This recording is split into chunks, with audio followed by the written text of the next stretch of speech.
Vamos lá então, pessoal. Muito boa noite a todos vocês.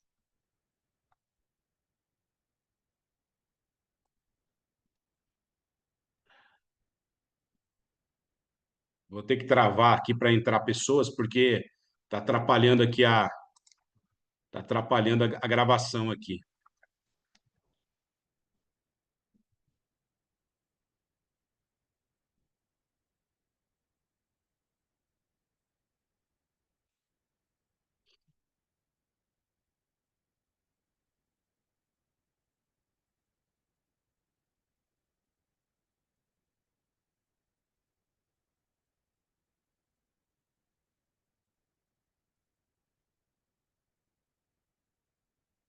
Vamos lá. Muito boa noite a todos vocês. Sejam bem-vindos a esse nosso mega treinamento de hoje. Vamos falar um pouquinho de desenvolvimento pessoal. E hoje o tema são as 4 feridas emocionais, da dor à liberdade. Você vai poder ter a oportunidade de entender um pouquinho algumas perguntas sem respostas que muitas vezes ficam em nossas vidas, né? Você já ouviu aquela frase assim, que aquilo que eu gostaria de fazer eu não consigo, e aquilo que eu não quero fazer eu acabo fazendo? Você já viu alguma coisa nesse sentido? Talvez você já passou por isso. E o porquê isso acontece? Porque as pessoas acabam se sabotando, mesmo elas querendo o melhor para a sua vida. Porque existem uma questão que está totalmente inconsciente, né? Existe uma programação inconsciente que acaba se manifestando e acaba dominando na prática as escolhas, né? E aí por isso as pessoas acabam tendo resultados limitantes por causa dessas programações. Então você está aqui para curar a causa raiz, né, dessas limitações na sua vida, porque você continua repetindo a mesma dor. Então, como eu acabei de falar, existe essa programação e a resposta está dentro de um lugar que você não percebe, que você não enxerga, mas que controla tudo, controla o seu desejo e também as suas escolhas e o seu comportamento. Então, você não talvez aquilo que você pense que você não é aquilo que as pessoas dizem que você é. Você é, na verdade, os seus resultados. Mas a boa notícia é que tudo isso pode mudar. Então, aquilo que está dentro de você não é você, é o seu software. Ele está instalado, mas ele tem alguns padrões antigos. É como um computador antigo que você precisa de atualização. E hoje é o dia de você fazer essa atualização. Hoje é o dia de você passar o antivírus. Hoje é o dia de você estabelecer um novo padrão de linguagem atualizado, né? Para você poder ter o melhor dessa máquina que é perfeita e que é extraordinária, que é você mesmo. Vamos falar aqui dos fundamentos neurocientíficos das feridas emocionais, né? Nós vamos falar um pouquinho do conteúdo baseado em neurociência, também psicologia positiva e desenvolvimento pessoal. A neurobiologia do trauma relacional, né, que é o que nós vamos falar aqui, são as feridas emocionais.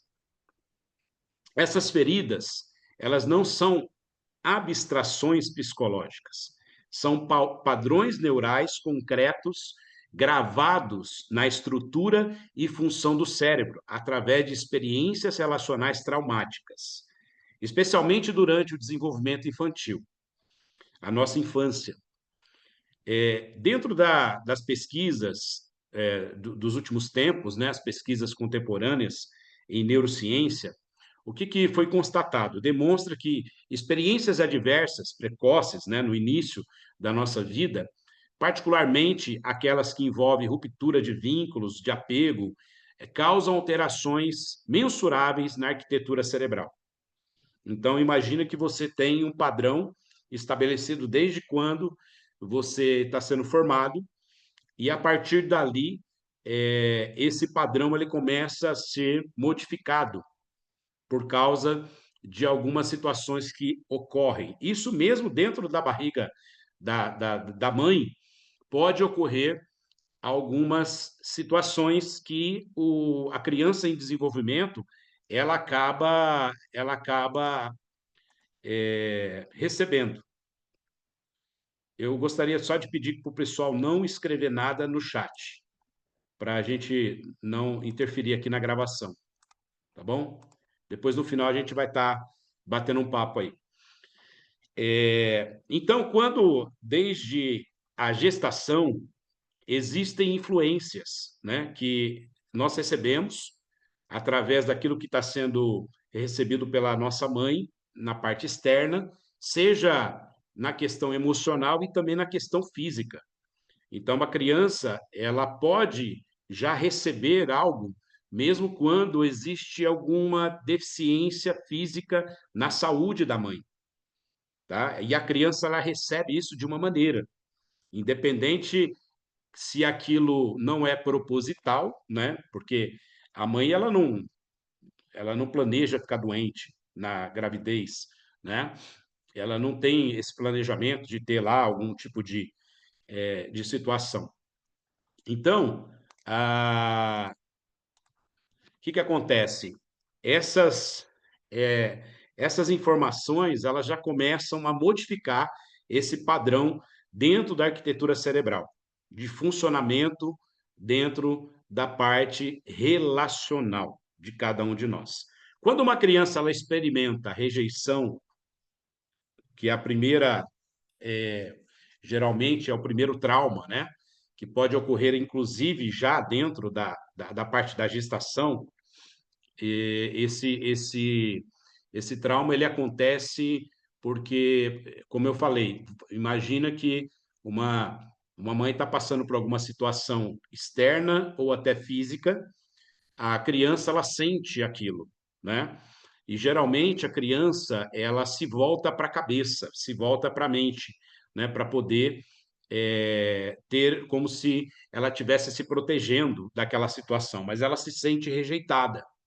É lógico que existe também um processo de rejeição que acontece, né? Por exemplo, tem quantos pais e quantas mães que demonstram, né, que teve uma gravidez inesperada e automaticamente geram sentimentos que não queriam ter aquela criança naquele momento. E a criança que está dentro do ventre, ela sente isso, ela sente essa rejeição, né? E, inclusive, a gente percebe em alguns padrões, né, corporais, esse tipo de característica, né? E, inclusive, tem a parte do lado positivo também dessas crianças, que elas desenvolvem, como elas se voltam muito para a mente, elas desenvolvem um, uma linha de inteligência até superior do que os outros, né? Elas têm uma facilidade de cognitiva, de inteligência, elas gostam muito, tem uma característica de pessoas que gostam de conhecimento, né? Elas são atraídas pelo conhecimento, então elas têm essa característica. Esse é o lado positivo, e depois a gente vai falar aqui daquilo que acontece por causa dos traumas. O abandono geralmente acontece depois que ela nasce, né? Então ela começa a, a, a sua vida e a criança, muitas vezes, ela não tem nem mesmo a oportunidade de ser amamentada pela própria mãe. Isso já gera, além de uma rejeição, já gera um processo de abandono ali. Lógico que pode ocorrer também, no futuro, algum tipo de abandono por parte dos pais, né? Ou a mãe ou o pai acaba abandonando aquela criança, né?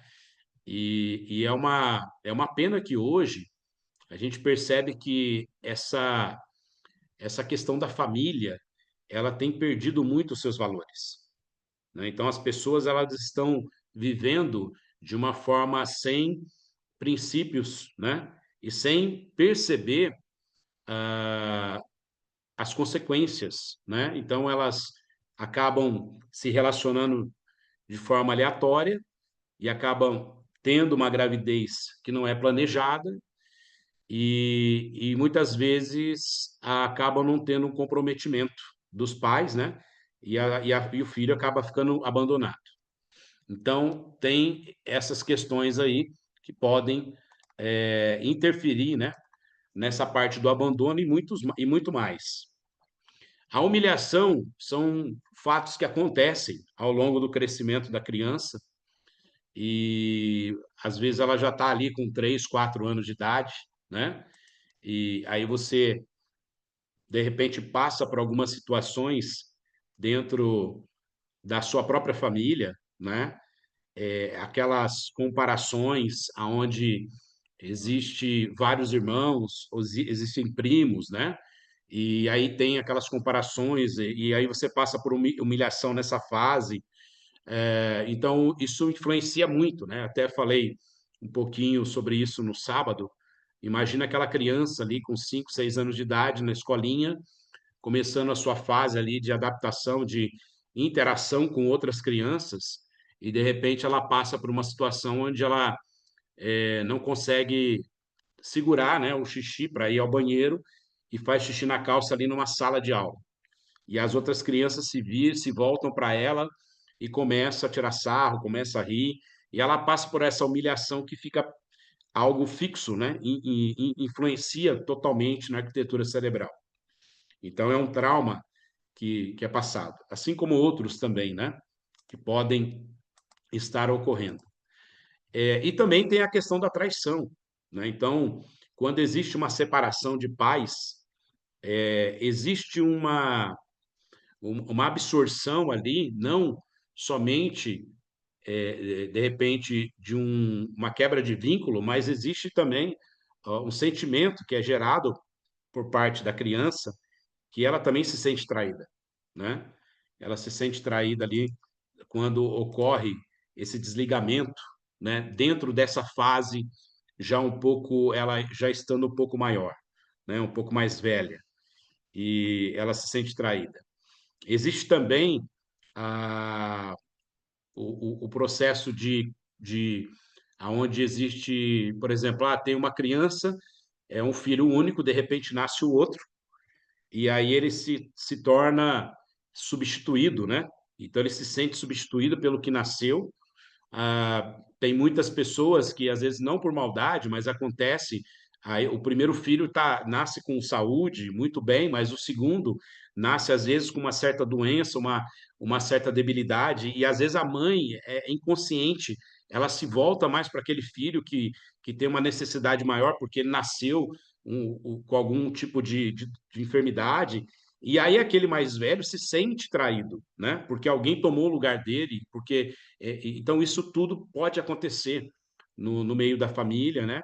E também o que, que acontece? Ao longo da vida, a gente chama de abismo em camadas, né? Ao longo da vida, esses traumas eles vão se repetindo. Então, uma pessoa que foi rejeitada, ela vai ter sempre ali, enquanto ela não se libertar disso, ela pode atrair, né, outros processos de rejeição, assim como aquele que foi abandonado também, aquele que foi humilhado e aquele que foi traído, né? Outro ponto também é que se a gente fosse fazer um diagnóstico de qual seria aqui o ponto principal desses traumas para nós, primeiro, você pode ter um mais alto ou dois mais altos, mas os quatro estão inseridos em todos nós, né? Então é uma questão, nós passamos por todos eles, alguns mais, outros menos, mas existe um percentual dos quatro. E aí você vai, em algum momento, acabar tendo um comportamento que está ligado a uma consequência por essa questão de alteração na arquitetura cerebral, e também tem o envolvimento do sistema nervoso, né? Que ele acaba sendo ativado numa defensiva crônica, quando você tem o gatilho, né, em relação a esses traumas. Então, quando ocorre algo na sua vida, que é como se fosse um interruptor que ligou esse gatilho, é como se você estivesse voltando naquele momento da primeira vez que você passou por esse trauma. É inconsciente, mas é o que acontece dentro da sua mente, né? Porque aquilo está ainda ali dentro, aquilo está ainda dentro de uma programação neural, e isso não é só uma resposta emocional passageira, mas é uma forma que você tende a se defender e se reorganizar na parte neural, né? E na sua vida como um todo, né? E de forma neurobiológica. Então, esses pontos aqui, a estrutura cerebral, ela tem uma alteração no volume e densidade da matéria cinzenta em regiões críticas, como o córtex pré-frontal, a amígdala e também o hipocampo, quando existe essa alteração cerebral. Outra consequência que dentro da função neural existem padrões de ativação anormais que acaba perpetuando, né, a vigilância e a antecipação da ameaça. É como aquela pessoa vigilante, né? Imagina que a pessoa ela não dorme, ela não fica, ela está focada ali em se defender todo momento, né? Então ela acaba acendendo essa função no cérebro dela e isso acaba trazendo vários prejuízos, né? Sendo prejudicial porque gera vários hormônios negativos na sua saúde. Também a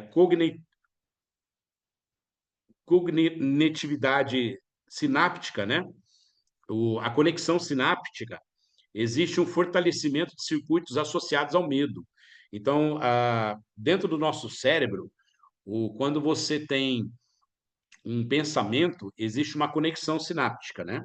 Dentro ali da parte cerebral.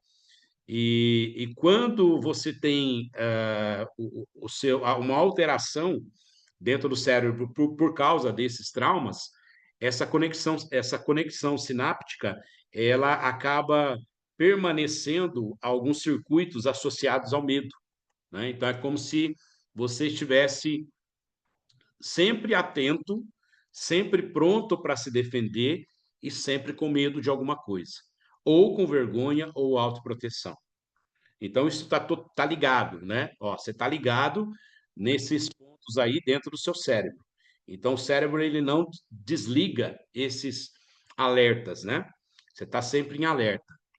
E, e também tem um processo que está ligado ao nosso corpo, né? A regulação neuroendócrina, que é onde você acaba sentindo também no seu corpo essas consequências. Então, assim, é, você já percebeu que às vezes a pessoa fica nervosa, ansiosa, e começa a dar dor de estômago, começa a ter algum tipo de desarranjo até no intestinal?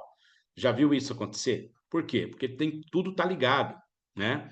Então, a ansiedade que está com medo, que está com a questão do alerta, né? Ligado, ela está ali pronta para se defender de alguma coisa, né? A defensiva crônica ativada. Então, tudo isso acaba desregulando, né? Um processo dentro do hipotálamo, né? Que está ligado a essa parte do seu corpo adrenal.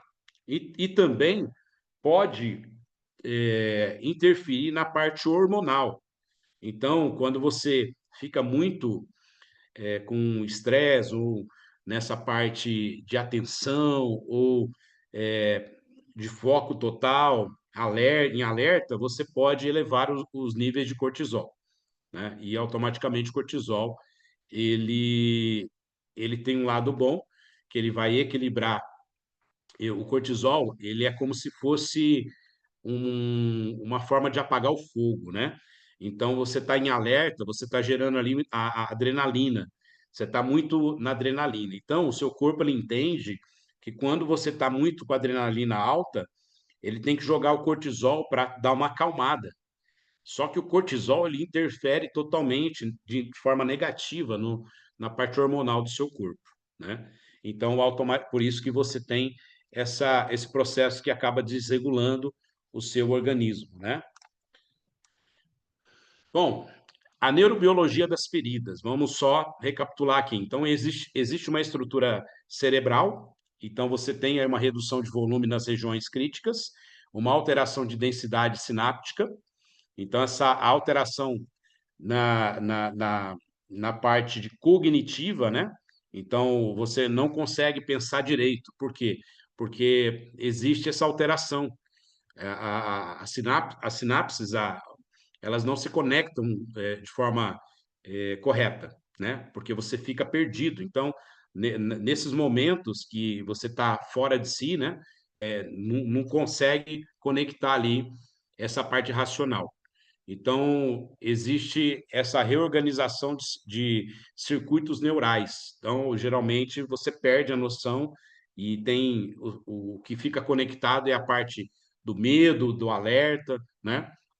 Segunda coisa, a amígdala, ela fica hiperativa, né? A parte pré-frontal fica enfraquecida. A pré-frontal é exatamente onde está ligada a parte racional. Então, ela fica enfraquecida.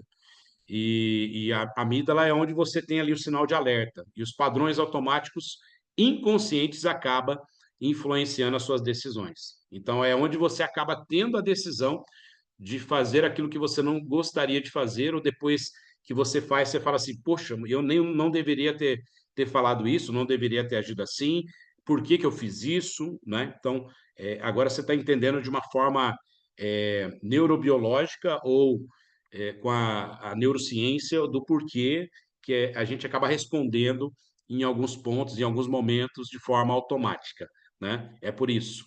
Então, assim, existem praticamente todos os dias a gente passa por situações, imagina o trânsito, né? Você está ali no trânsito e aquele trânsito intenso, você já está ligado, né?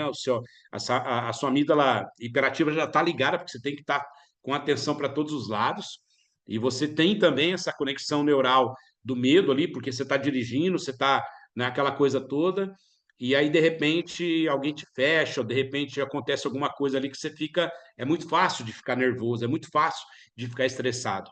E você acaba fazendo coisas que você não gostaria, porque é um padrão automático inconsciente, né? E por quê? Porque tudo isso está gerando uma ligação nesses traumas e feridas inconscientes que estão dentro do padrão cerebral.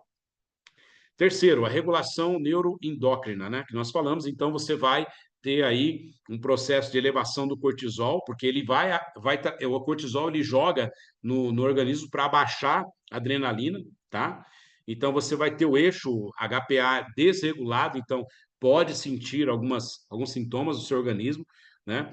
E também o estado inflamatório crônico. Então, você pode sem querer fazer isso com o seu organismo, mas por causa desse grande estresse e geração de cortisol, trazer um processo inflamatório para o seu organismo, né? E por que que hoje as pessoas têm descoberto, né, principalmente nos últimos tempos, muitos problemas mentais, né, Alzheimer e outras doenças, porque a questão da mente, o Alzheimer, ele nada mais é do que um processo inflamatório que foi sendo um processo de muito tempo, né, que não foi tratado. Então, esse processo inflamatório também na mente vai desenvolver algumas doenças cerebrais, né? Pode acontecer isso. E por isso que nos últimos tempos a gente percebe que as pessoas estão muito mais estressadas, muito mais ansiosas do que antigamente, né?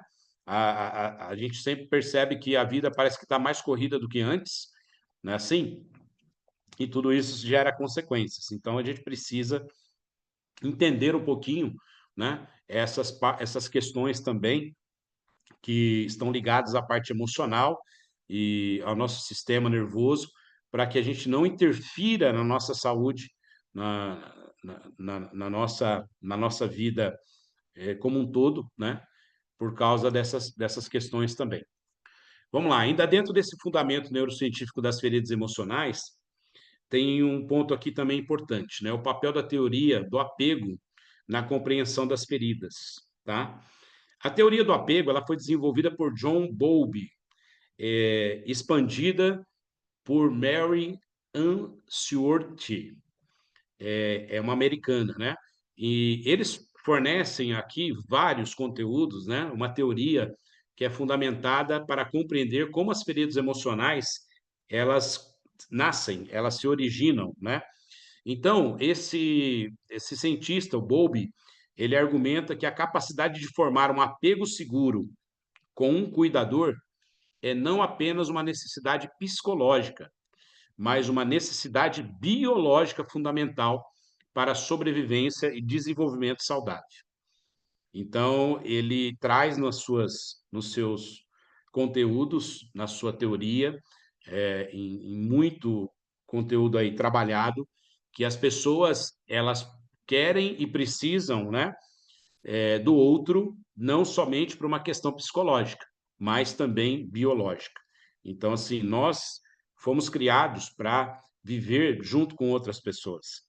Então, isso é fundamental, isso está dentro da nossa, eh, da nossa raiz, né? Quando esse apego ele é comprometido, então, quando que você compromete, né, essa raiz, né, de necessidade de você ter outras pessoas juntos com você através desses traumas, da rejeição, do abandono, do abuso, da negligência, né? E da traição, enfim, de todos esses traumas. Então, uma criança desenvolve o que Mary chamou de padrões de apego inseguro. Então, ao invés de você ter um padrão de apego seguro, que é o que nós precisamos, acaba se desenvolvendo um padrão de apego inseguro. Então, esse padrão de apego inseguro, ele gera, então, algumas consequências. Então, esses padrões, eles não desaparecem na idade adulta. Pelo contrário, eles se tornam como se fosse um template, né? Através do qual o indivíduo interpreta relacionamentos. E ele avalia o seu próprio valor e responde a ameaças percebidas. Então, olha só, presta muita atenção nessa parte aqui, que é um pano de fundo, tá? A gente está falando de fundamentação. Então, o ser humano ele foi criado para ele viver junto, né? Ele tem essa capacidade e ele tem a necessidade de ter um cuidador, de ter alguém junto com ele. Ele tem que ter esse apego seguro, tá? Se você está anotando aí, anota aí, apego seguro.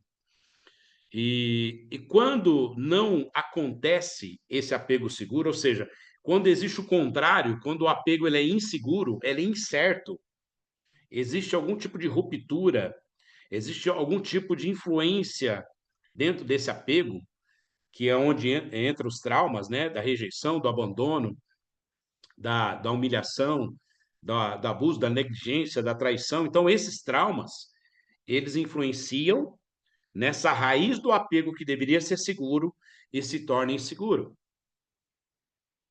E esses padrões tipo assim, imagina que depois de um trauma, a criança ela precisa se recompor, ela precisa se restabelecer, ela precisa se reorganizar para continuar vivendo. E aí, nessa reorganização de padrão, ela torna a vida dela como um padrão que vai permanecer, né, em relação àquilo que ela passou, aquilo que ela teve que se tornar até na fase adulta. Então, a forma que ela interpreta a vida e os relacionamentos está totalmente ligado àquela maneira que ela teve que se reorganizar lá no passado, ok? Então, assim, aquilo que ela passou em relação ao trauma, e ali ela teve que interpretar o que aconteceu, o seu relacionamento, e também responder, né, como que ela respondeu em relação àquelas ameaças, como tudo aquilo foi estabelecido como se fosse uma base, né, um padrão, um template, né, para ela continuar vivendo. Então, por isso que as pessoas hoje, quando a gente olha e o quanto que as pessoas se sabotam, mesmo diante de coisas boas, por causa dessas questões do passado, por causa dessas novas linguagens que teve que ser geradas, novas adaptações e que permanece até hoje, né?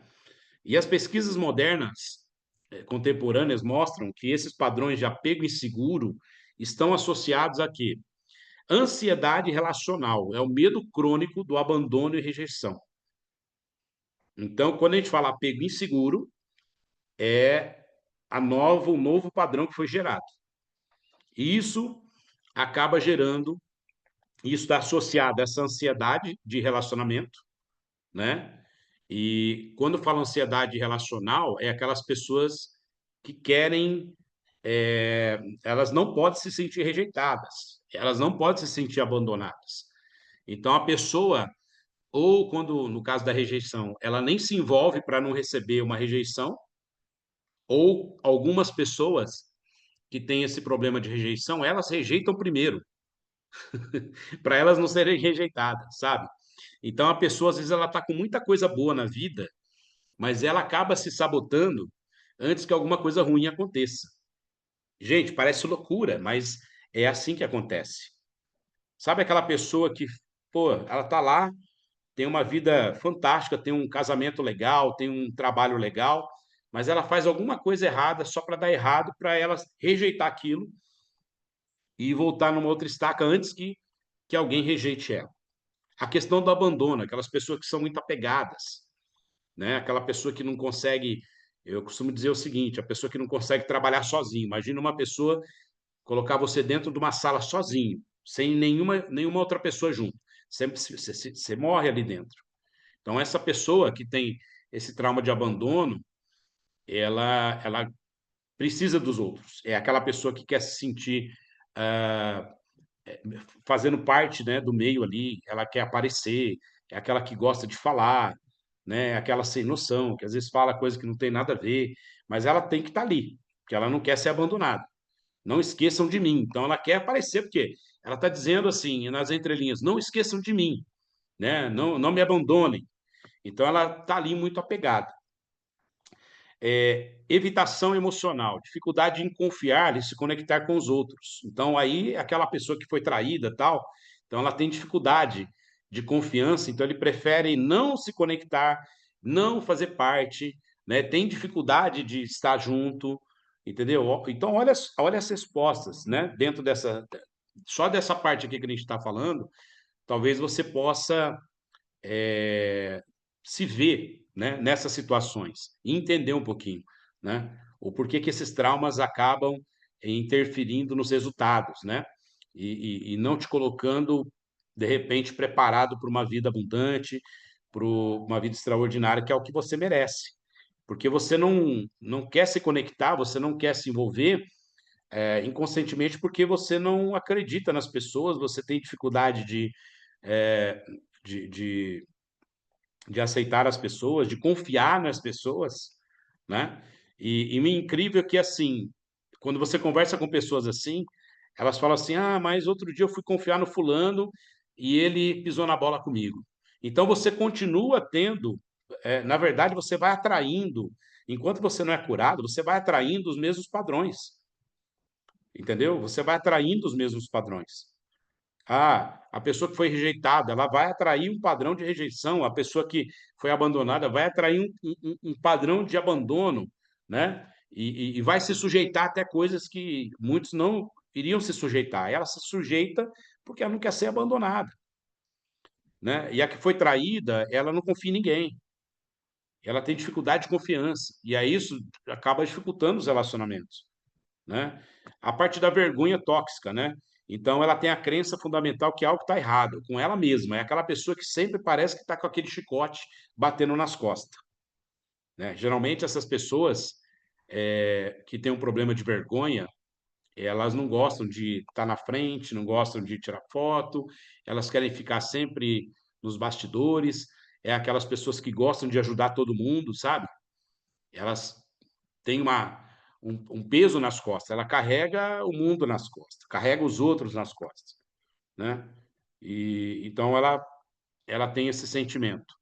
E uma desregulação emocional, dificuldade em se modular nas suas emoções de forma adaptativa.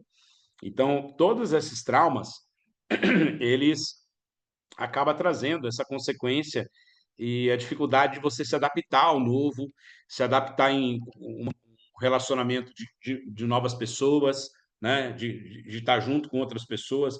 De uma forma ou de outra, você acaba tendo aí esse desafio, né? Vamos seguir.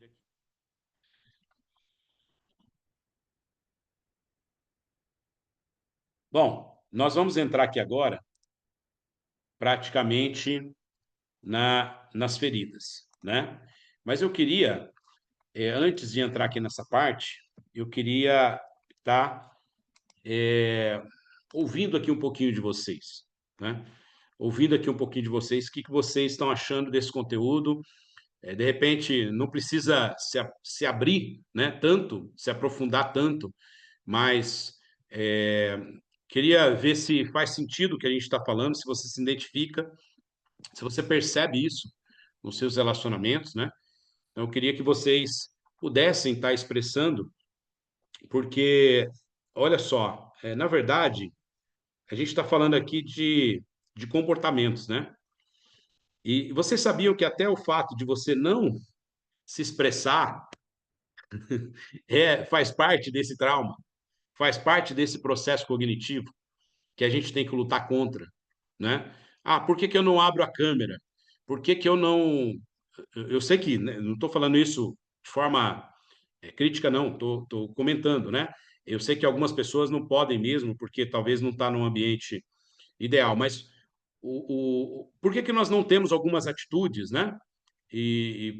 Será que eu tenho vergonha, eu tenho medo de ser rejeitado?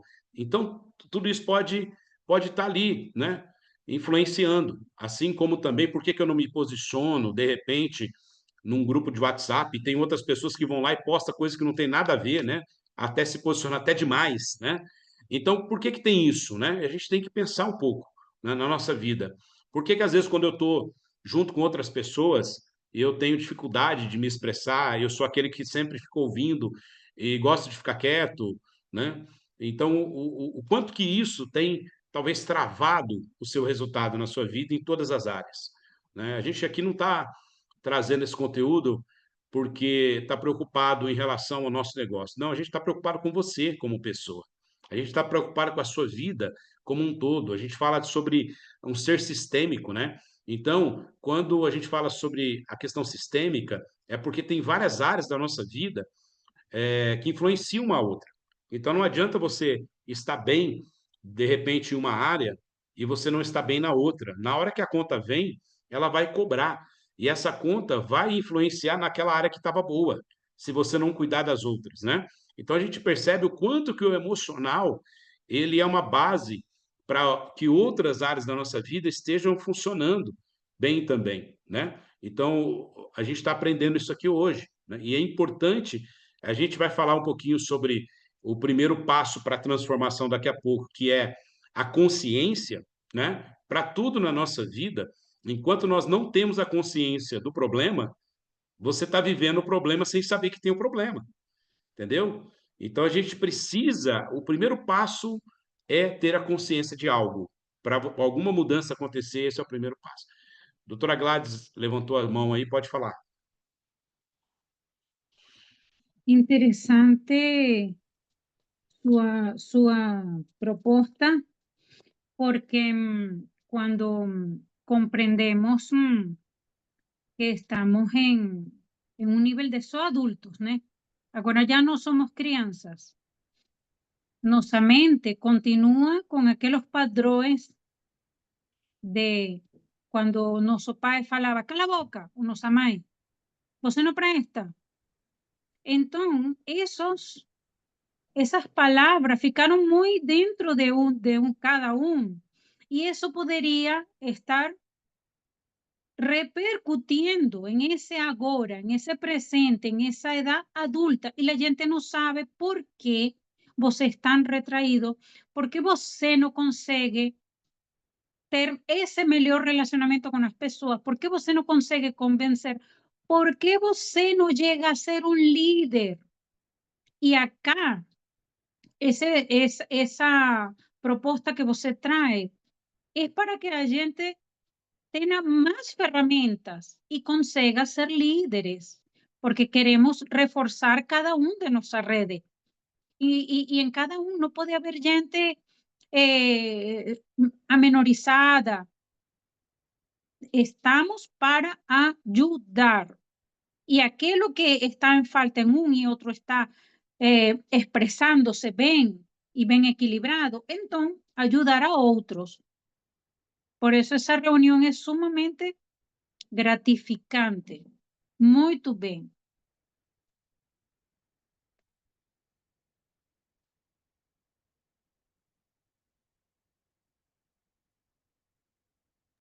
Maravilha. Mais alguém quer comentar alguma coisa?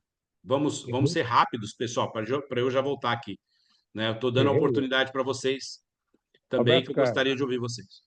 é igual você falou, é na infância, é na família que a gente aprende a ser forte ou ser fraco. Se você tem um pai fraco e uma mãe fraca, você, para vencer na vida, não é fácil, não. Eu, particularmente, eu tenho uma mãe fortíssima mineira e um pai que não é fraco. Ele é presente, não bebe, não fuma, não joga, nunca traiu uma mãe, casou 17 anos, a mamãe casou com 20. Eu digo para você, nós somos 5 filhos, 5 líderes. Olha para você ver a força que a mulher tem. E aí, muitas vezes, elas não acreditam nelas mesmas, né? Então, é importante, então, o que essas duas pilastras para que possa dar o que a base para nós, na formação do caráter e também para nos inserir na sociedade. Isso é importante. A timidez, os medos, a humilhação, tudo eles vai ajudando a vencer em casa. Isso é importante. A primeira célula que é a família. A partir daí, quando abrir o portão para fora, né, por exemplo, se você participa até de uma igreja, você vai aprender a cantar, você vai aprender a se expor um pouco mais, até dar um público, né, grande para você. Fantástico. Show de bola. Obrigado, Roberto. Mais alguém, pessoal, quer comentar alguma coisa? Eu quero comentar, presidente. Boa noite. Rosivere Vieira, aqui do Rio de Janeiro. Na realidade, isso tudo que... essas 4, né, emoções é muito importante, porque às vezes a gente nem sabe que está vivendo isso. Né? A gente anda num piloto automático tão grande, não sabe por quê. A gente procrastina em certas coisas, não avança, até que vem alguém e te fala assim, olha, você é isso. Mexe na nossa emoção de tal forma que a gente começa, que nem eu sempre falo, o escuro começa a ficar claro. É claro que a gente sabe que isso tá lá no subconsciente, que a gente não tem ideia, isso é gerado lá do 0 às 7. Então, tem toda uma história que passa com a correria do dia a dia. Hoje, a gente encontra muitas pessoas bloqueadas mentalmente. E a gente precisa ajudar nós mesmos e essas pessoas. Porque, às vezes, a gente nem sabe por quê e nem elas, porque elas não conseguem avançar. Então, quando veio esse tema à tona, eu, assim, me identifiquei muito. Acho que é por aí, né? A gente sabe que tem todo um negócio, tem toda a venda, mas essa parte é fundamental. Isso. Bom, vamos lá, então. Como eu falei no sábado, né? Nós estávamos ali no seminário e eu disse o seguinte, não adianta nós termos os melhores produtos do mundo, não adianta nós termos o melhor plano de carreira do mundo, não adianta nós termos a melhor gestão de negócio do mundo, se a gente não tiver as melhores pessoas do mundo. Então, hoje, nós estamos decididos a trabalhar e fazer de tudo para que as pessoas possam serem melhores cada dia, para que nós possamos melhorar cada dia como pessoas, porque a gente tem que tirar fora esses traumas da nossa vida. Temos que nos libertar disso, para que a gente possa avançar, porque as pessoas, elas têm vivido muito de forma limitada, né? Nos seus relacionamentos, nos seus resultados, em todas as áreas da sua vida, não é só no nosso negócio. A gente percebe aqui no nosso negócio porque é uma consequência daquilo que as pessoas já são em outros momentos, né? Então, isso é muito importante. Agora, esse processo, ele é um processo que ele começa hoje e essa transformação, né? E a gente vai junto com você dentro desse processo de cura nos próximos dias também, tá? Vamos lá, rapidinho aqui, o Carlos Magno e a Patrícia. Quem vai falar primeiro aí? Ô, Júlio, uma coisa que me chamou muita atenção é a evitação emocional e a desregulação emocional. Você tocou no assunto da infância, mas isso não acontece só na infância. Hoje também está acontecendo com as pessoas a partir da sua, na idade de 15 anos, porque hoje as pessoas estão mais duras já nessa idade, né? No passado se tinha mais respeito.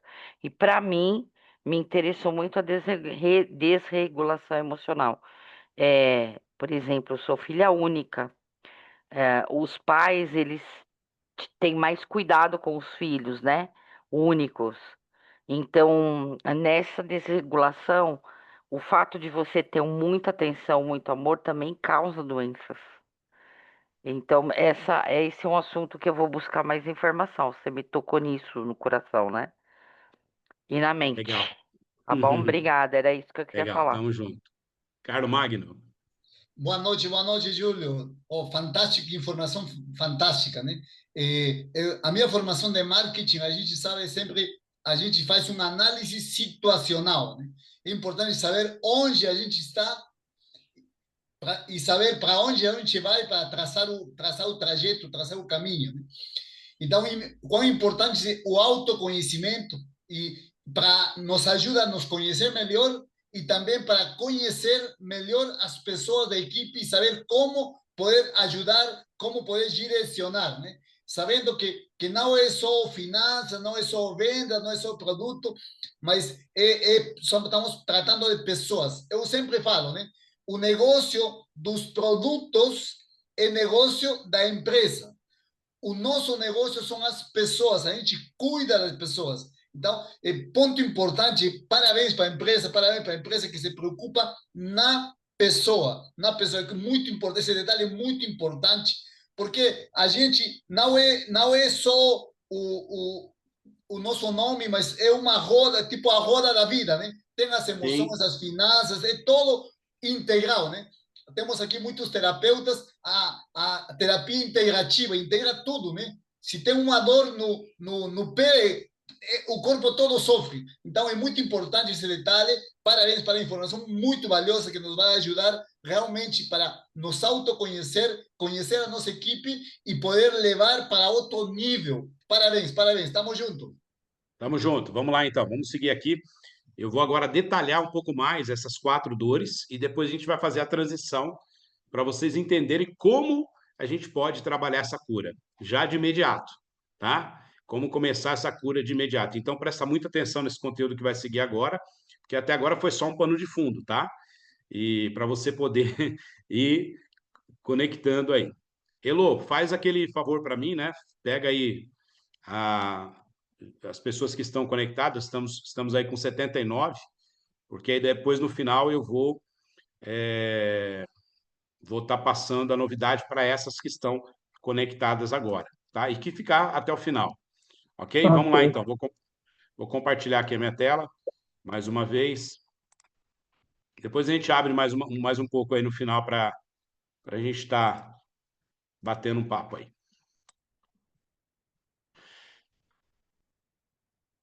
Vamos lá então. A primeira dor aqui que a gente vai falar é a rejeição, que é o medo de não ser suficiente, né? Então, aqui dentro a neurobiologia da rejeição, né? Então, fala o seguinte: a rejeição social ela ativa os mesmos circuitos neurais que a dor física. É como se você tivesse uma dor no seu físico, né? Aquela dor é a mesma como quando você se sente rejeitado. Quando uma pessoa experimenta rejeição, seja ela explícita ou implícita, ou seja, direta ou indiretamente, o cérebro ele responde como se ele tivesse sobre uma ameaça física, né? Então é a mesma coisa como se alguém estivesse te ameaçando fisicamente, ou como se você tivesse uma dor. Então, estudos com neuroimagem mostram uma ativação significativa da ínsula anterior no córtex cingulado anterior, regiões associadas dentro do cérebro, onde é processado a dor física. Então, olha que interessante. já fizeram esses estudos com neuroimagem, né? E perceberam essa mudança dentro de uma parte do cérebro, quando a pessoa tem o processo de rejeição emocional e acaba ativando o mesmo lugar do cérebro aonde ela processa a dor física. E automaticamente as reações também, né? Esta resposta neurobiológica não é uma fraqueza psicológica, mas é um mecanismo evolutivo. E a exclusão social, ou seja, essa rejeição, historicamente significava morte, né? Porque os humanos dependem do grupo, de outros para sobreviver. Então, quando o cérebro ele evolui para tratar a rejeição como uma ameaça existencial, né? Porque é como se ele tivesse, alguém tivesse falando para ele assim, olha, para mim você está morto. Já ouviu essa frase? Você é um peso morto. Então, é automaticamente ali uma frase que veio, né, dentro da cultura para mostrar que a pessoa realmente está sendo rejeitada, entendeu? Está sendo rejeitada. E, enfim, e quantas crianças que ouvem, né, até guardam isso na memória, que o pai e a mãe falam, ó, você podia ter morrido no parto, né? Por que que você não nasceu morto, né? Você é uma frustração, você é uma, enfim. Então tem assim um processo de rejeição muito forte, né? Dentro ali da, da na parte dos traumas. Agora, existe também, pessoal, presta muita atenção no que eu vou falar aqui. Existe também uma comunicação não verbal. Uma comunicação não verbal. Existe a comunicação verbal, que é a comunicação direta, quando alguém chega para a criança, né? E por que que a gente vai falar muito aqui da criança e da infância? Porque tudo que acontece na fase adulta é somente algo que já está dentro da pessoa, tá?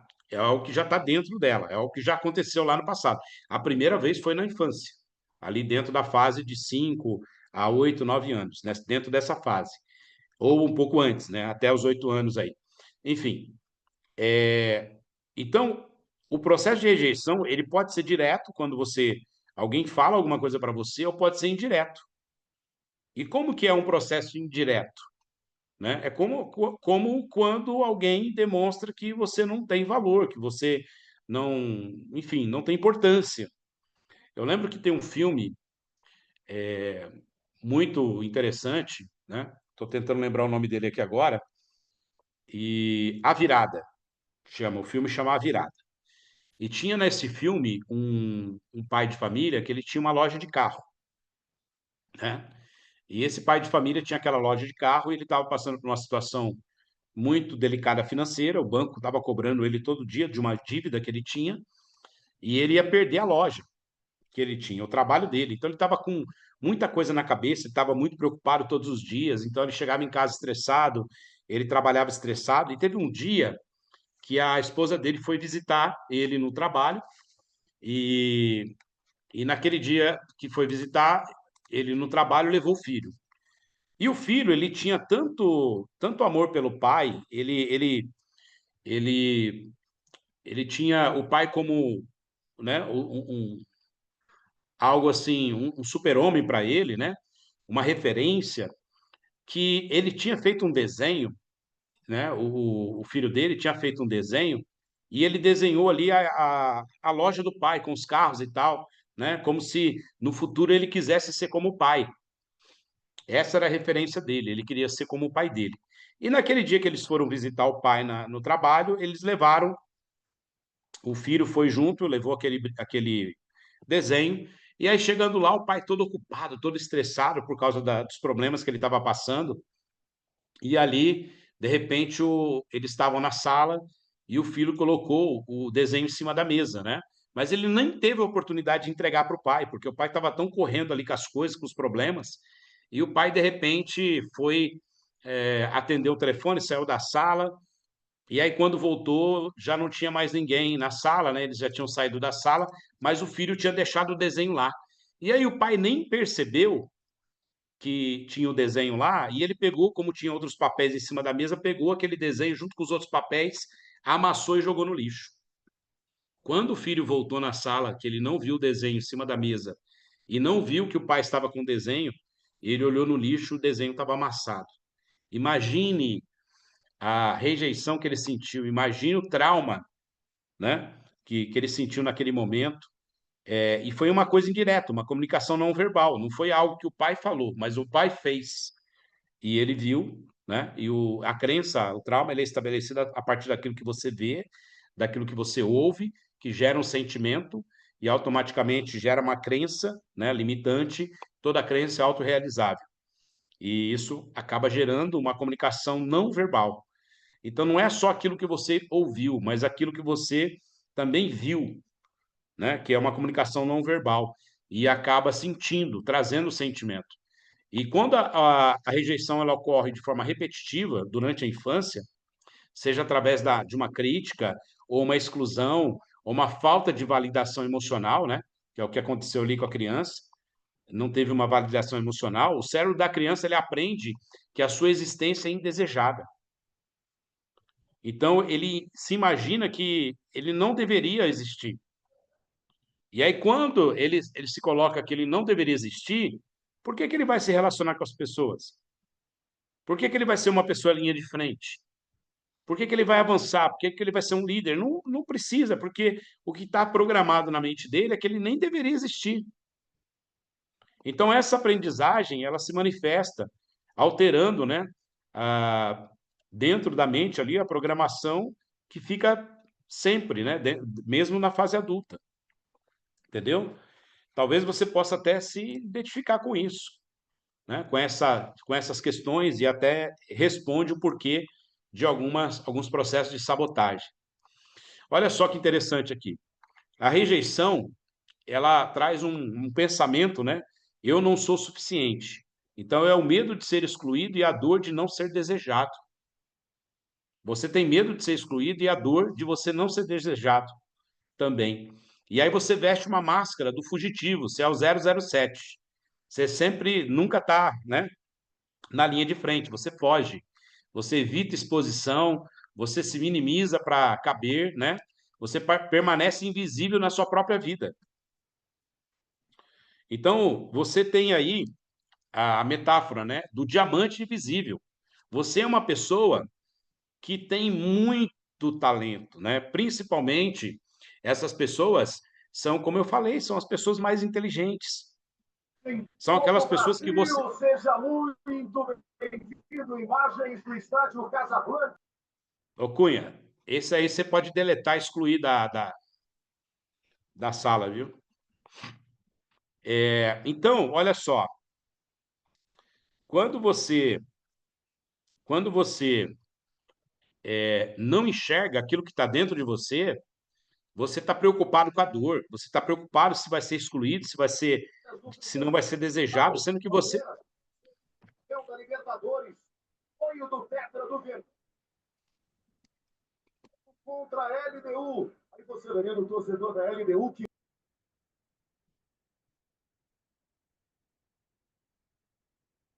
Rapaz do céu, eu estou falando de sabotagem, o pessoal se sabotando aqui. Como que você vai assistir um treinamento desse perto de uma televisão dessa? Fala para mim, das duas uma.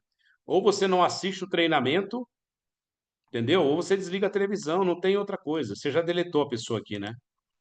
Já deletou. Agora eu fico assim pressionado. Você está vendo, gente, por que a gente precisa realmente trazer esse conteúdo?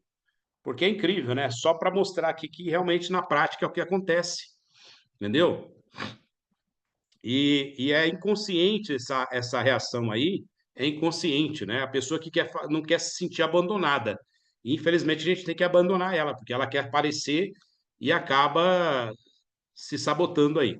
Mas vamos voltar aqui, nessa parte aqui, ó. Você é uma pessoa muito inteligente, tá? Você tem um diferencial da inteligência, você é uma pessoa que as pessoas precisam procurar quando precisa de um conselho, de uma pessoa inteligente ali, que tem profundidade quando fala, né? Aquela pessoa que é quieta, sabe? Que não tem expressão, mas quando fala, fala com certeza, né? Com conhecimento, porque ela gosta de conhecer. O conhecimento para ela é o fator motivante. Quando a gente fala, por exemplo, de um conteúdo desse aqui, essas pessoas enchem a sala, que elas gostam de conhecimento, de estudar. gosta de se aprofundar, né? Então você tem um diamante, você é um diamante invisível. Você é um artista incrível, mas você mantém as suas obras trancadas. Ninguém conhece as suas obras. O mundo nunca vê que você é genial. E você é uma pessoa genial, muito genialidade, de genialidade.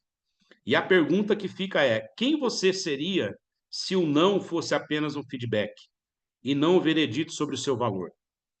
Porque você está vivendo como se o não para você fosse o princípio da sua vida. E não, na verdade não é. É algo que aconteceu no meio do caminho, que está no meio do caminho. É como se fosse uma sujeira que você passa um pano e você limpa, e aquilo deixa de existir. Então, o não para você foi só um feedback que você teve na sua vida no passado, mas não é algo determinante que vai estabelecer um padrão para você ter sucesso ou não. Segundo trauma, abandono, né? O pânico da solidão. Aquele que tem um trauma do abandono, ele tem um pânico da solidão. Como eu falei, não consegue ficar sozinho. Aquele que é da rejeição, ele até consegue, ele até gosta de ficar sozinho. Aquela pessoa que consegue trabalhar sozinho, ele não tem problema, né? Ele gosta ali, geralmente os nerds, né? E ele gosta de ficar sozinho. Agora, aquele que tem essa questão do abandono, ele tem pânico de ficar sozinho. Então, a neurobiologia do abandono diz assim, que quando a segurança, no caso aqui, a base desaparece, né? Então, por que que a pessoa que tem esse trauma, ela tem a, ela tem esse pânico? Porque para ela, a base é o outro. A base da vida dela é o outro. Se você tirar a base, acabou a vida dela. Então, se a rejeição é sobre você, que você não é desejado, o abandono é sobre você ser deixado sozinho. A distinção é crucial, pois o abandono ataca não apenas a autoestima, mas também a segurança existencial fundamental. Então, uma pessoa que se sente abandonada, ela tem assim um problema até de autoestima. Por isso que ela trabalha no comportamento dela, querendo sempre aparecer, porque ela não quer se sentir abandonada. Ela precisa, né, ter essa questão da autoestima, né? E é importante isso para ela, é muito importante. Ela tem que ter, né, a autoestima dela tem que estar lá em cima. Então, nessa teoria dos cientistas aqui, da teoria do apego, onde nós falamos ali anteriormente, né, o Bowlby ele introduziu o conceito da base segura, que é a base segura é algo que todos nós temos como raiz dentro de nós, como seres humanos. E a figura de apego que fornece um porto seguro do qual a criança pode explorar o mundo e para o qual ela pode retornar em caso de ameaça. Ou seja, você tem a segurança de sair, de fazer algo, de voltar e ter aquela segurança que alguém está te esperando. Agora, quando isso é removido, né, através da morte, do abandono físico ou do abandono emocional, a criança experimenta o que Bowlby chamou de angústia de separação, seguida por desespero e, eventualmente, o desapego.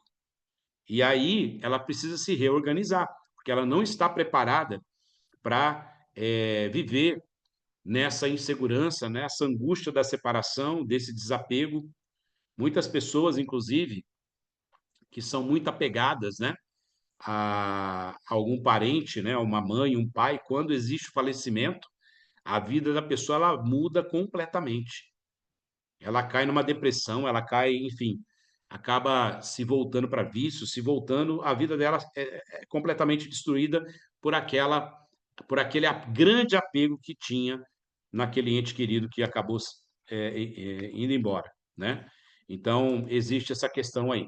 Vamos lá, qual que é a máscara do abandono, né? O dependente, ele se agarra nas pessoas. Então, ele até tolera comportamentos inaceitáveis. De repente, aquela pessoa que está com um namorado ali que não deveria estar mais, mas ele tolera por quê? Porque ele não consegue abandonar aquela situação, né? Ele se torna um camaleão, ele vai se refazendo, né, emocionalmente, mudando quem ele é dentro da sua naturalidade apenas para garantir que ele permaneça ali.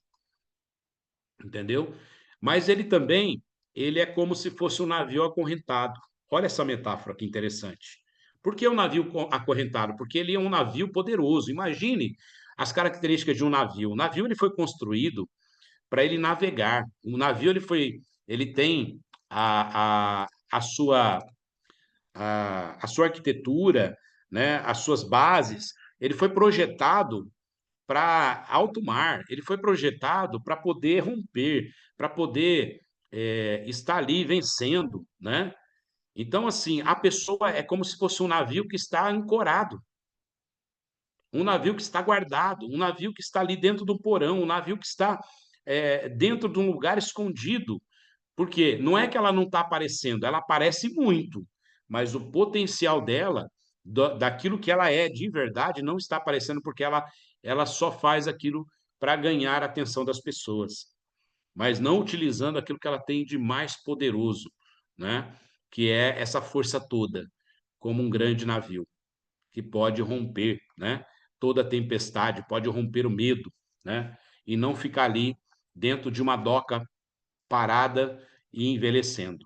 E a pergunta poderosa que vem é: o que ou quem você está tolerando nesse exato momento apenas pelo medo de ficar sozinho ou ficar sozinha? Então, o que está acontecendo na sua vida que você está deixando acontecer, ou seja, está aceitando, que você sabe que nem deveria estar aceitando, mas como tem um medo de você ficar abandonada sozinha, você acaba aceitando. Então, hoje é o momento de você decidir a vivenciar uma nova vida, a mudar a sua história. O terceiro trauma, a terceira dor é a humilhação. É a vergonha de ser quem você é. Dentro da neurobiologia da vergonha tóxica, diz o seguinte: ó, se a rejeição é sobre não ser desejado, né? Que é a primeira, o primeiro trauma é a rejeição. Então, se a primeira é não ser desejado e o abandono é sobre você ser deixado sozinho, a humilhação é sobre você, você merece sofrer.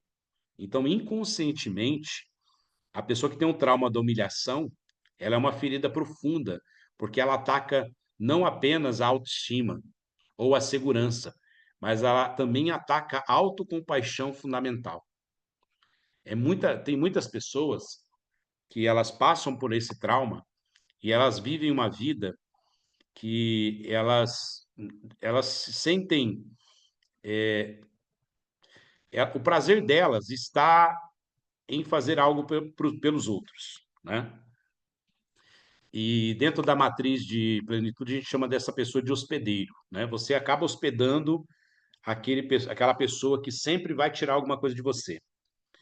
E aí, dentro do seu inconsciente, por que que você faz tudo para todo mundo, tem dificuldade de falar não, e você até sente prazer de ajudar as pessoas? Não é que você não tenha que ajudar, você tem que ajudar, né? Tem o limite, né? Então, o doador, né, que a gente fala aí do doar e receber. O doador consciente, ele sabe quando fazer, para quem e o que fazer. Agora, o doador inconsciente é aquele que se sabota e ele toda hora ele está fazendo para todo mundo e está se prejudicando porque inconscientemente ele sente que ele merece sofrer. Então, ele faz sempre alguma coisa para para ele estar sofrendo, né? Olha só aonde que chega o nível que chega da autocompaixão, né? É, da pessoa ter esse sentimento de, de se prejudicar, né? E esse hospedeiro, ele atrai as pessoas que são aquelas que vão, sim, sugar, os sugadores, né? Eles vão tirar a sua energia, o seu tempo, o seu dinheiro.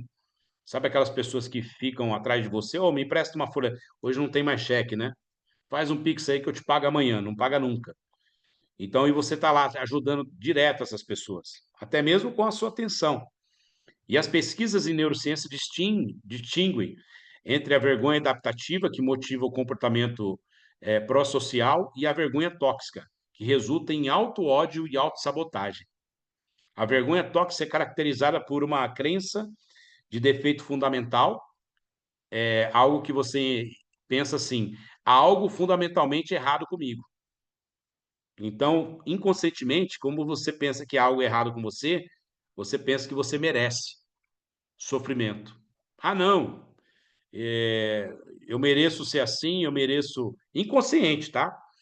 Eu mereço ter essa vida financeira que eu tenho, né? A família que eu tenho, isso tudo, enfim. E a vergonha não é sobre um comportamento específico, mas sobre a identidade total. Você tem vergonha da sua própria identidade. É muito mais profundo. Não é sobre só um comportamento. É muito mais intrínseco. Inescapabilidade é a sensação de que não há uma forma de remediar o defeito. Você já está certo que não tem volta, que é assim e acabou, infelizmente, né? E então nós precisamos primeiro ter a consciência, né? Desses pontos. Se de repente você percebe isso, né? E voltando a falar aqui, a questão do ajudar pessoas é importante. Nós temos que ajudar sim, mas nós temos que aprender como ajudar.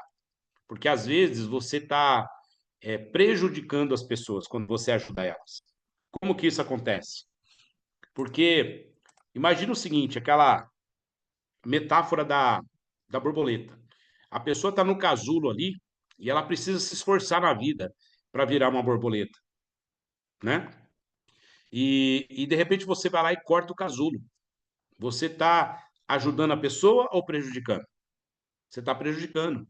Então, por isso que é importante, você que tem esse dom, você gosta, você tem essa característica de ajudar pessoas, saber como, quando, né, ajudar as pessoas, para você não interferir negativamente. Às vezes a pessoa vem querendo sugar de você, você tem que falar não, você tem que aprender a falar não para esses sugadores, né? Geralmente as pessoas que têm essas características são pessoas leais, tem uma característica de lealdade, tem uma característica de amigos de todo mundo. Sabe aquela pessoa que é amigo de todo mundo, que nunca se mete em briga, que nunca se mete em nenhum tipo de problema? Se tiver algum problema, ela joga para ela. O problema é ela. Aquela que põe panos quentes em tudo, é esse tipo de pessoa. Entendeu? Então, você precisa vencer isso para poder realmente assumir aquilo que tem para você, né? E aí, vamos lá. Essa máscara é a máscara do masoquista, né? Você se pune, você se esconde, você carrega um peso no mundo, do mundo nas costas, porque no fundo você acredita que você merece sofrer, porque você tem vergonha de quem você é. E a metáfora é a mochila de pedras. Você está carregando uma mochila cheia de pedras, mas as pedras não são suas. Você está carregando mochila de pedra de outras pessoas, que são críticas às expectativas e a culpa dos outros que jogaram em você. Mas hoje você pode soltar essa mochila. Você pode soltar essa mochila agora, porque elas não são suas.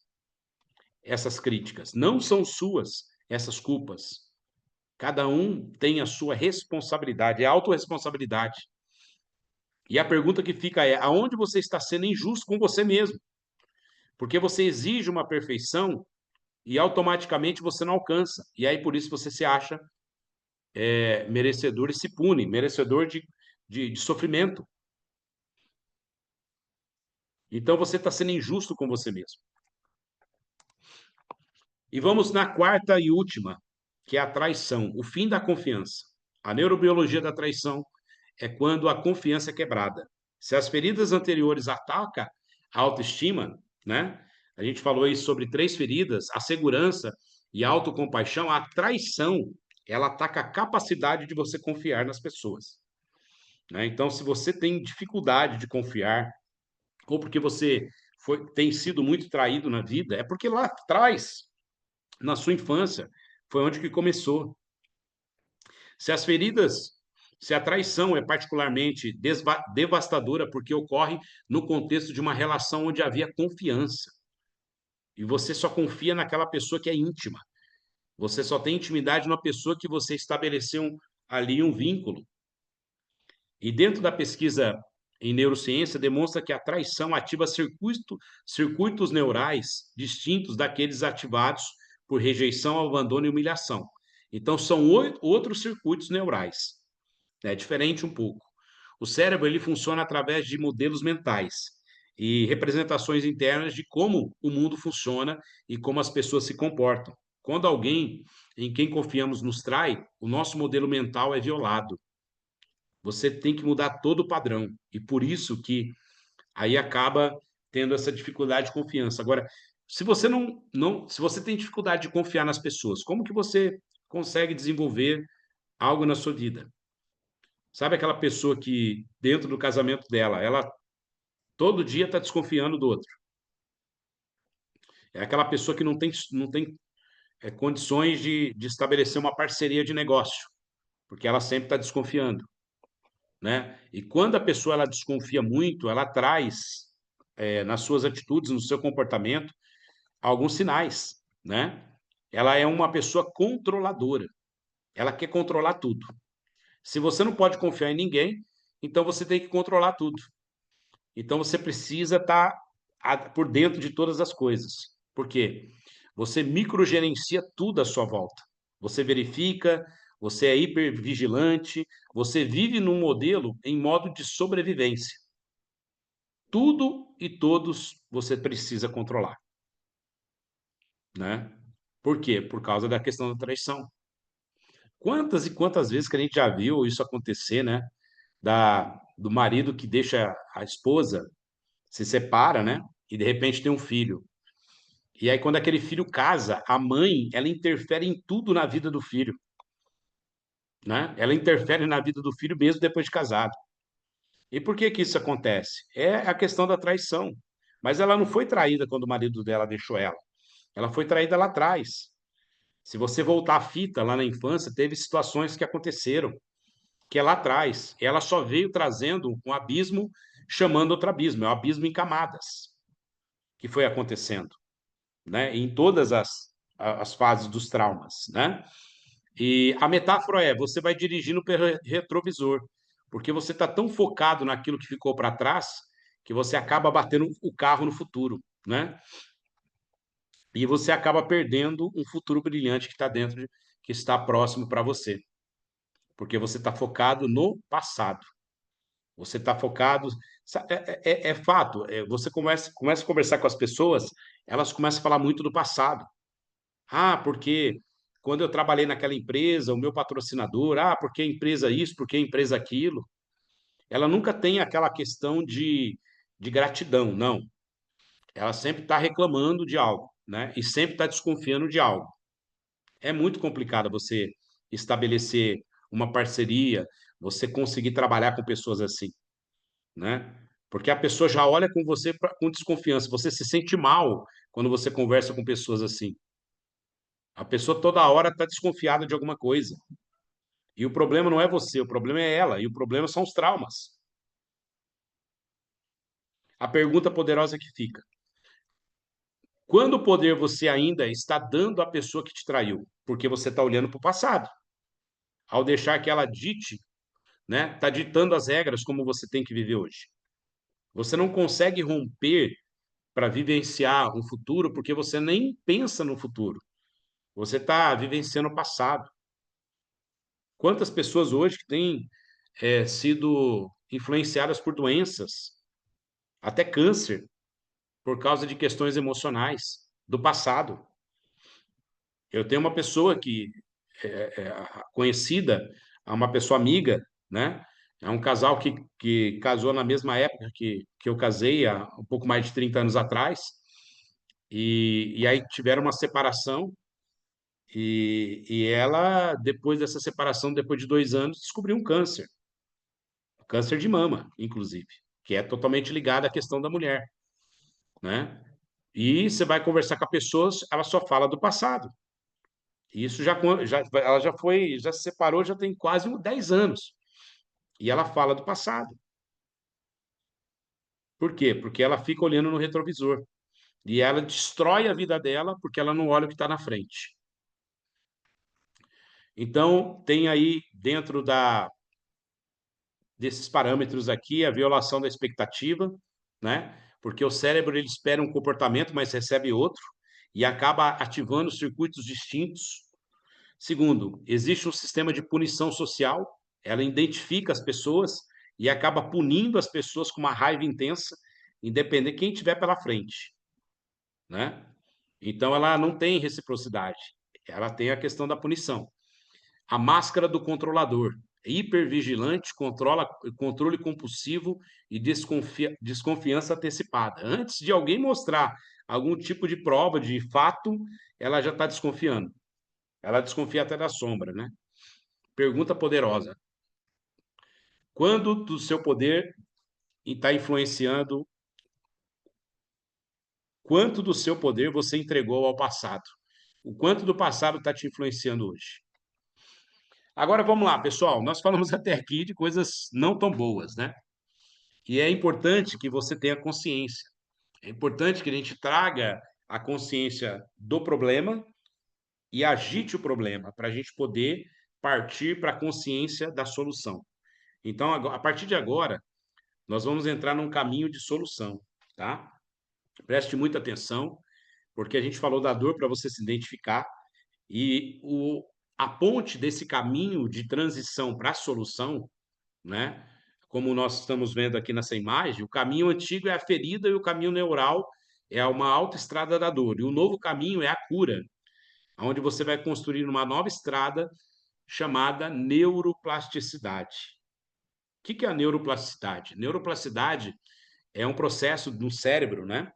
A neurociência diz que a neuroplasticidade é quando o nosso cérebro tem o poder de estabelecer novas conexões neurais. Lembra que a conexão neural é quando estabelece ali uma crença, estabelece um novo pensamento? Então, não sei se vocês estão vendo a minha câmera aqui, né? Imagina que a conexão neural, né? Os neurônios se conectando, e quando você tem a neuroplasticidade, é como se quando eles estão se distanciando. É como se eles estivessem se distanciando. Isso é a neuroplasticidade. E aí você tem o poder, quando eles se distanciam, né, de construir um novo caminho. Então você conecta uma nova forma de pensar, né? Quando a gente fala assim de quebra de paradigma, né? Ah, porque eu pensava de uma maneira, hoje eu penso de outra. Já viu isso? Isso é uma quebra de paradigma, é o uso da neuroplasticidade. Você acreditava de uma forma e hoje acredita de outra. Por quê? Porque veio um novo conhecimento, uma nova informação e gerou uma nova conexão neural. Então, é importante que você entenda isso como conhecimento, como base, porque é em cima disso que nós vamos trabalhar esse processo de cura, tá? Em cima desse processo de novas conexões neurais estabelecidos e o distanciamento daquelas antigas, aonde estão alinhadas a parte da dor, né, dos traumas.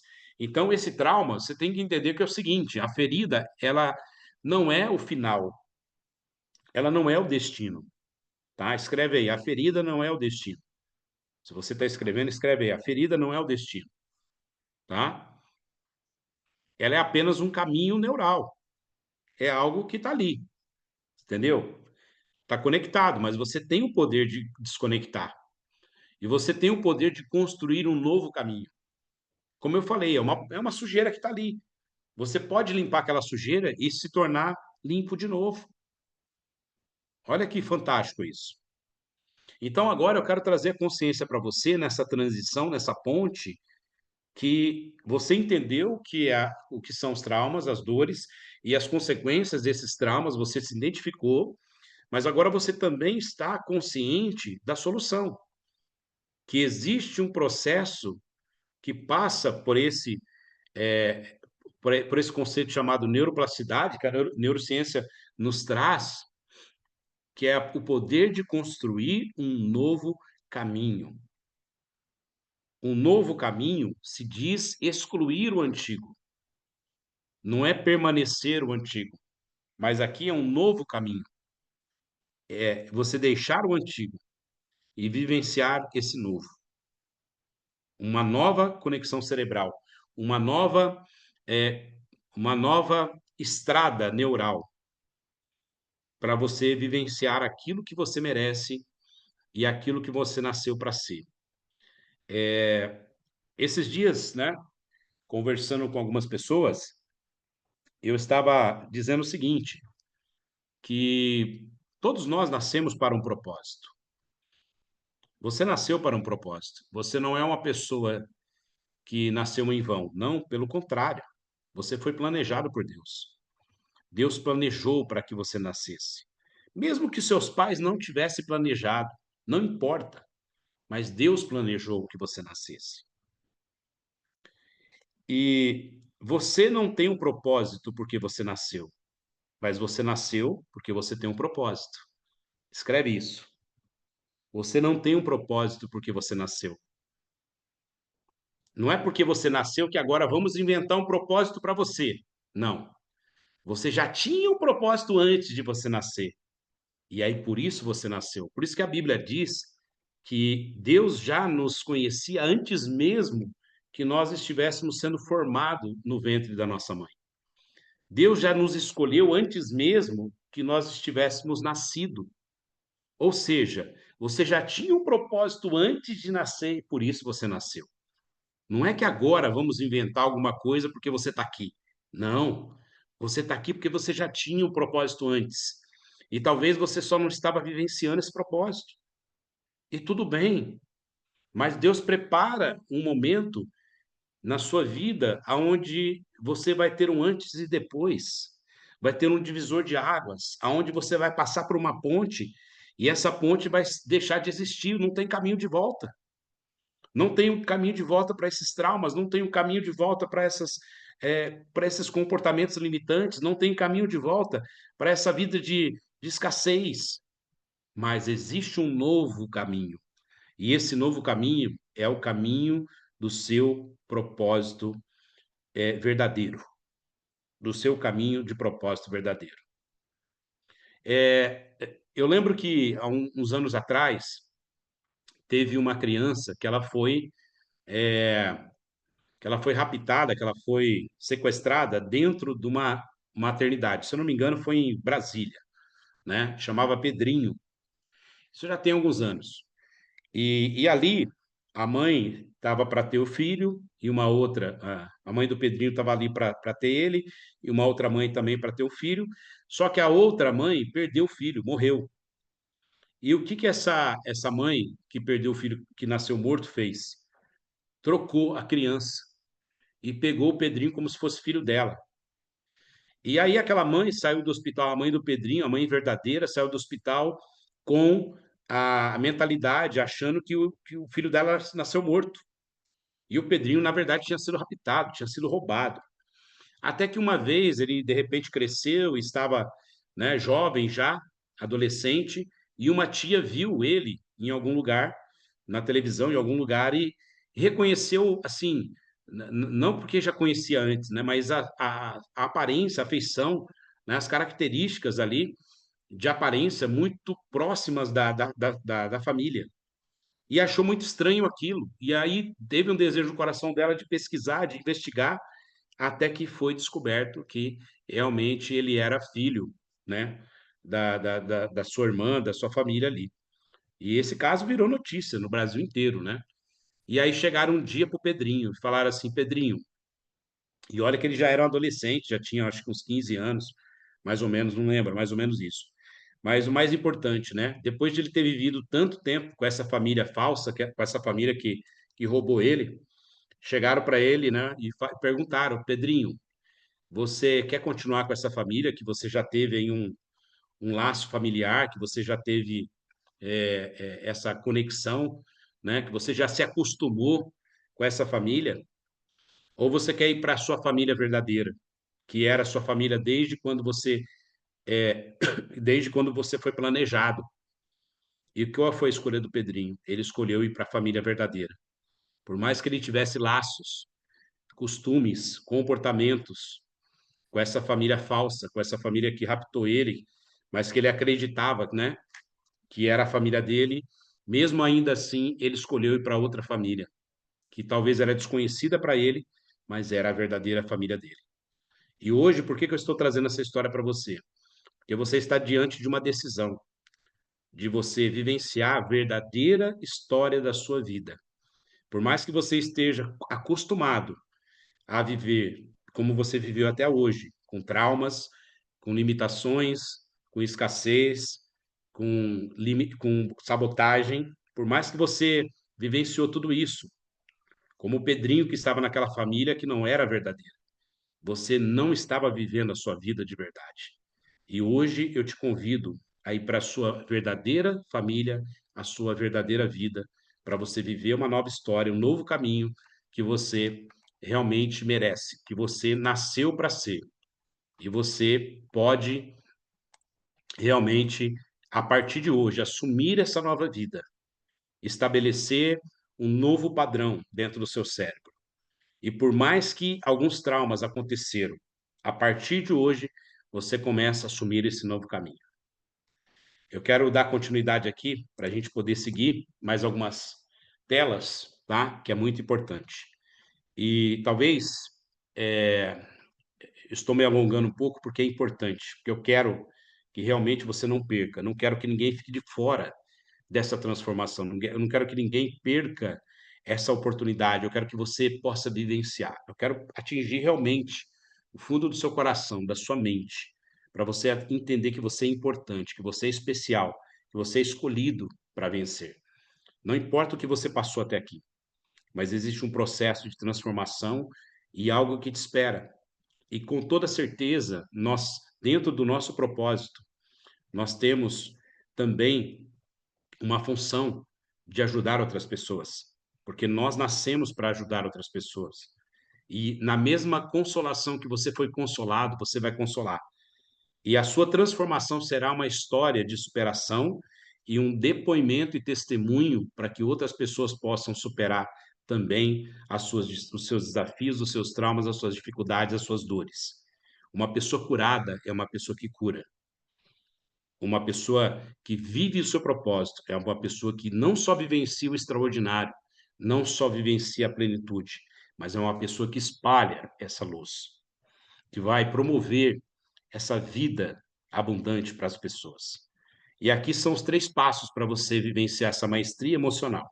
O primeiro é a consciência. Você já teve a consciência.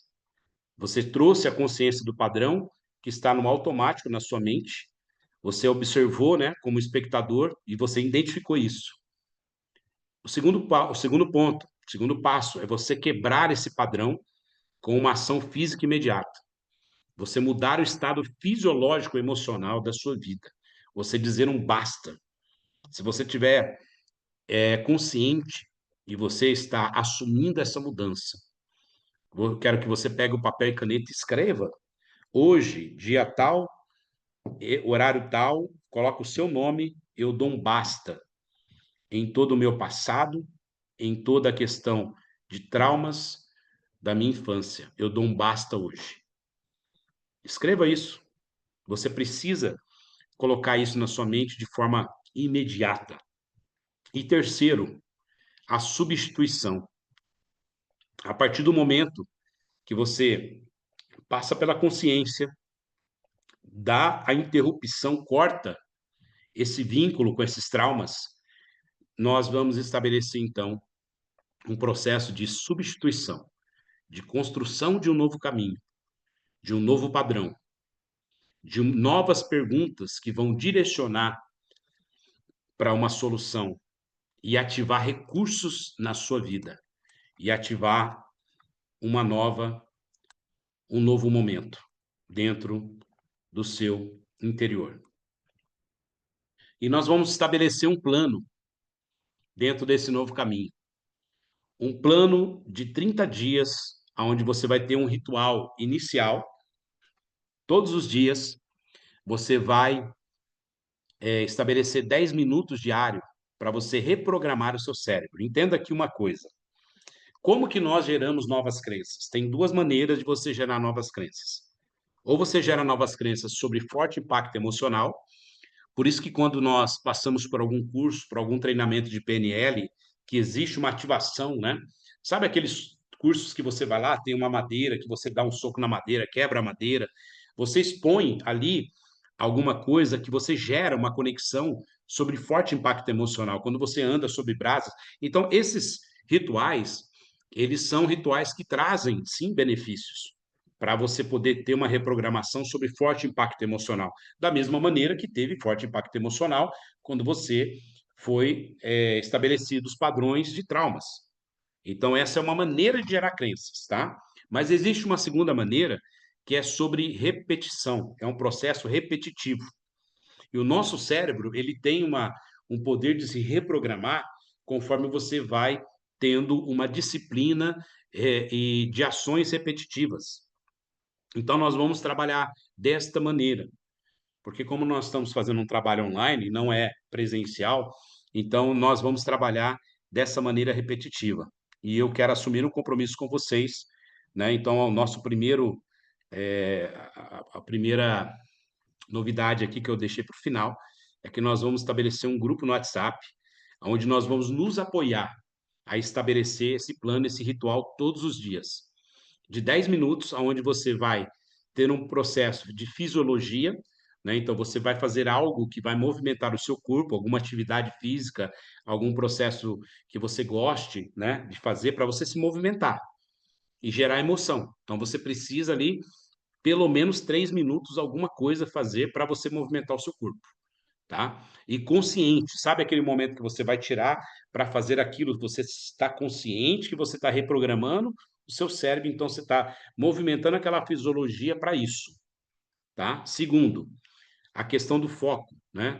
Da gratidão. Você vai sempre trazer 3 coisas pelas quais você é genuinamente grato, todos os dias, né? Você não imagina, pessoal, vocês não imaginam o quanto que vai aparecer de coisas que você pode ser grato, né? Você pode ser grato pela sua vida, pelo ar que você respira, pela família que você tem, muita coisa. Todos os dias você vai colocar 3 por dia. No final de 30 dias você vai ter 90. Isso é incrível. E você vai perceber o quanto que isso vai ser um refrigério para você. E você vai ter 3 minutos ali para escrever sobre isso. Não assim, simplesmente uma linha, cada gratidão, mas você escreve o porquê, né? Ó, eu sou grato pela minha vida, e por que que você é grato pela sua vida? Ah, eu sou grato pela minha esposa, por que que você é grato pela sua esposa?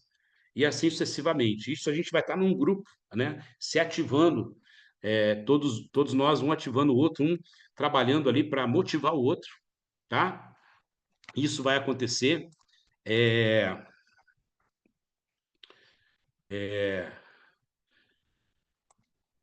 Vamos lá. Terceiro, a linguagem, né?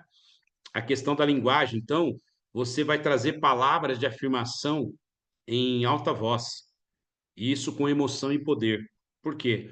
A gente falou aqui de autossabotagem, a gente falou da pessoa ter problema de autoestima baixa, né? Então você vai estimular, né? Quem você é de verdade. E aí a gente vai trazer palavras de afirmação todos os dias. Então você vai não só escrever essas palavras de afirmação, mas também você vai declarar isso. Então a linguagem, a nova comunicação, você vai dizer isso com, com emoção, com poder. E quarto, né? A visualização. Você vai ver ali o seu dia sendo um sucesso. Então, antes de começar o seu dia, você vai visualizar o seu dia, pensar em tudo que você vai fazer, entendendo que tudo vai ser, vai acontecer, tudo vai contribuir para o seu bem, tá? E você vai visualizar você agindo com poder também, todas as decisões que você for tomar, como uma pessoa plena, como uma pessoa de sucesso. Porque assim, independente de como está a sua vida, você vai começar já fazer essa nova programação. E eu quero que você entenda que isso não é você começar num dia, no outro dia está tudo perfeito, não. Mas você vai ter ali um processo de novas conexões neurais sendo estabelecidas, né? E a chave dessa transformação que é a disciplina, que é essa ponte entre as metas e a sua conquista. Você precisa ser disciplinado, você precisa permanecer fazendo isso durante esses 30 dias, tá? Isso vai ser a chave para você conquistar essa libertação, né? E a sua decisão, ela precisa ser irrevogável. Você tem que ter um comprometimento. Você não é o que aconteceu com você. Você é o que você escolhe se tornar.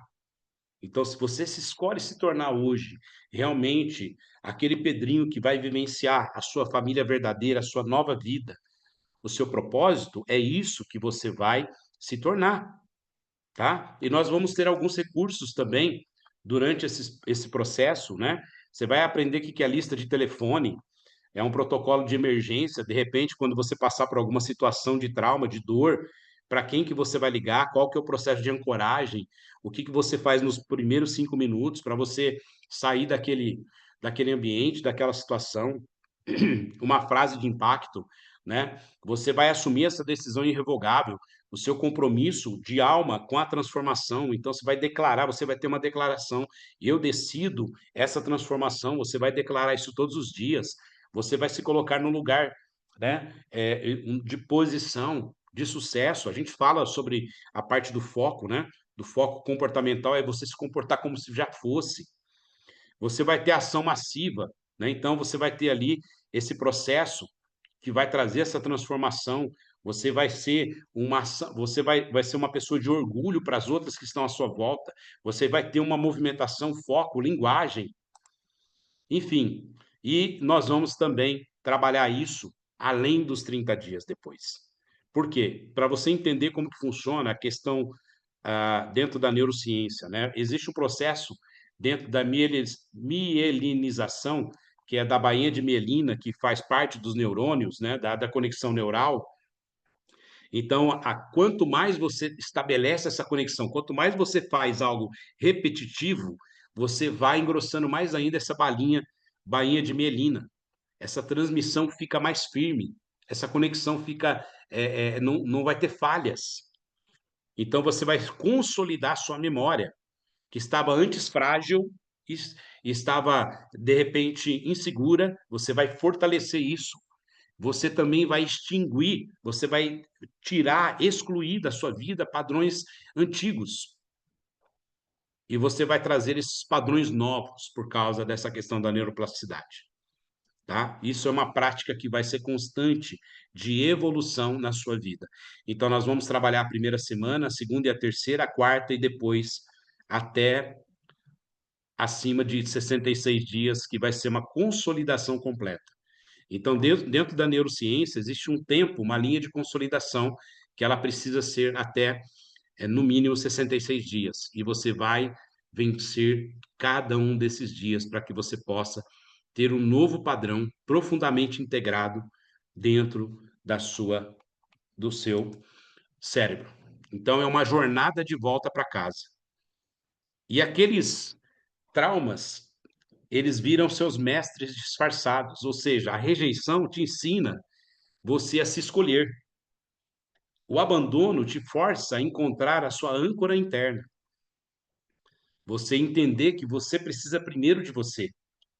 A humilhação te dá compaixão pelas pessoas. Você vai usar isso como uma habilidade, você vai usar isso como um dom para ajudar as pessoas da maneira correta. A traição vai te ensinar a confiar e te levar à superação. E essas feridas não foram acidentes, foram, na verdade, fundamentais para o seu desenvolvimento, para você chegar nesse ponto que você está hoje, para você escolher realmente vencer, para você vivenciar esse novo caminho para você. Você não é o que aconteceu com você, você é o que você escolhe se tornar. Você tem tudo que você precisa dentro de você. Então, coragem, força e resiliência, capacidade de transformação, porque a cura começa agora. Quem está acordado aí, pessoal? Bora lá, bora lá. Quem que está acordado aí? Bom, chegamos aqui. Não foi possível dormir. Conseguimos quase que bater aqui o tempo, né? Como começamos um pouquinho atrasados, estamos dentro do tempo aí, das 2 horas. Bom, pessoal, eu queria ouvir aqui algumas pessoas, umas 3 pessoas comentando um pouquinho sobre esse conteúdo, né? O que você sentiu para você. Vamos priorizar o conteúdo, tá? Não vamos falar de forma aleatória, não, para fazer sentido, né? Para quem está ouvindo também, entendeu? E então é muito, muito bacana, tá? O pessoal está comentando aqui Agora pode comentar aqui Se você não quer abrir o microfone, pode também comentar no chat aqui, né? Traz seu comentário aí, e que é bem legal, tá? Mas abre o seu microfone, pode falar, pode falar. Ô, Júlio, é, é fantástico também, porque eu fiquei pensando aqui, né, com meus botões, a gente começa a se autoavaliar conforme você vai explanando, falando aí, né, da rejeição, da humilhação, do abandono, traição. Rapaz, mas tem hora que você se encaixa em mais de um quadrinho, né?